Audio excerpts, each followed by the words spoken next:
Më thënë se me të drejtë zoti Sezan e tha, pra kemi një situatë të tillë. Në Kongresin e Manastirit, Komisioni i Gjuhës drejtohej nga i madhi Gjergj Fishta.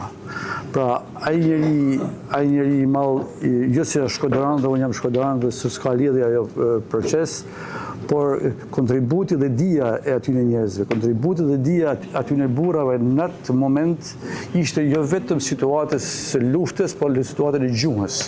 Pra, kemi një përpjekje të zgjimit të çështës kombëtare me Komitetin e Stambollit, siç e tharë dhe parafolsit, por mas 1900-s, mas lëvizjes së PE-s, si përsëri si rrjedhjes së Prizrenit, ne kemi mundur ta botojmë atë proces. Ato përshëndron tek gjuha. Pra, e marrën jo vetëm luftën, por dhe gjuhën. Dhe gjuha ishte një luftë vete në këtë koncept. Dhe në 1908 e vendosin situatën e gjuhës të nderuar. E Elbasanlishtën e vunë si gjuhë të çështës letrare. E thyen në zonën dhe thanë Elbasanlishtë do jetë dhe do vazhdoj me Elbasanlishtën. Dhe mas Elbasanlistës që ishte në Kongresin e drejtshkrimit të 1908-s kemi dy zhvillime të mëdha pastaj të situatës së mëvonshme. Nga po klerik pra. Mas Gjergj Fishtës Ibrahim Dalliu, Hafiz Ibrahim Dalliu, mas Gjergj Fishtës nuk ka më motër, nuk ka kështu. Mas Gjergj Fishtës Hafiz Ibrahim Dalliu në 1909 në Kongresin Elbasanit, në Kongresin Elbasanit ku vendos dhe hapja normale së Shqipe, do të miratohesh për Lojzh Gorakuqin që do të drejtonte shkollën normale Shqipe me gjithë fondet që do mlidheshin dhe me gjithë aktivitetet e tyre. Pra nuk është rastësishme të vendosë Elbasanlishtja në Kongresin e drejtshkrimit dhe të bëjë Kongresi një vit më mbrapa të nderuar. Kronologjia e kohës, kronologjia e datave na jep këtë gjurmë.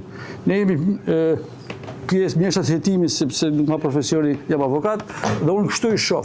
Mbas Kongresit të Elbasanit, që ta mbyll dhe se ashtu, se mu më pëlqen gjërat e shkurta, mbas Kongresit të Elbasanit si më mbas Kongresit të Elbasanit kemi Kongresin e Dibrës. Pra kemi Kongresin e Dibrës ku Hafiz Ali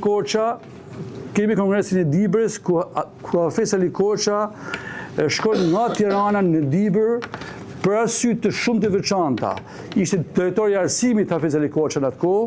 Këto klerik kishin një peshë të madhe shoqërore, si Hafiz Dalliu, si Hafiz Ali Korça kishin një peshë të madhe dhe nuk ishte lehtë të shkojë në Dibër ata vite. Nuk është si tash që shkohet në Dibër. Dhe Hafiz Ali Korça mban në Kuvendin e Dibrës një fjalë shumë të mirë. Dhe në Dibër ishte një zonë, normalisht zonë muslimane, unë do lexoj vetëm fjalën e Hafiz Ali Korçës kur thotë. Në ato fshatra thotë që s'kan shkolla fillore me domos të çelën të gjitha shkollat e Shqipërisë në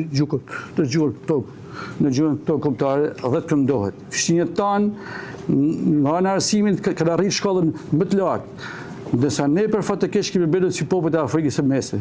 Megjithatë kur në Shqipëri tëra gjuhët mësohen, gjuha jonë pse të mos mësohet. Pra thot Hafiz Ali Korça, në ta vite e kanë tejkalu vetën këto njerëz, pra e kanë dhënë për atë motivin e tyre të fortë dhe e kanë kryer atë misionin e tyre me shumë guxim dhe shumë përgjegjësi. Pra i ky trinom i gjuhës, fe dhe adhe është zbaluar. Dhe ajo që e përmbylli të nderuar që nuk përkujtohet dhe është shumë e veçantë për ta thënë, është kongresi i dytë i gjuhës shqipe në Manastir. Ne nëse përkujtojmë kongresin e parë të gjuhës shqipe, ne duhet ta përkujtojmë dhe kongresin e dytë që t'i japin zemër aty në miqve tonë që trevave tona etnike. Kongresi i dytë është bërë me 2 deri më 3 prill 1910 në Manastir. Dhe kryetari i saj ka qenë Bedri Pejani. Ish patrioti i madh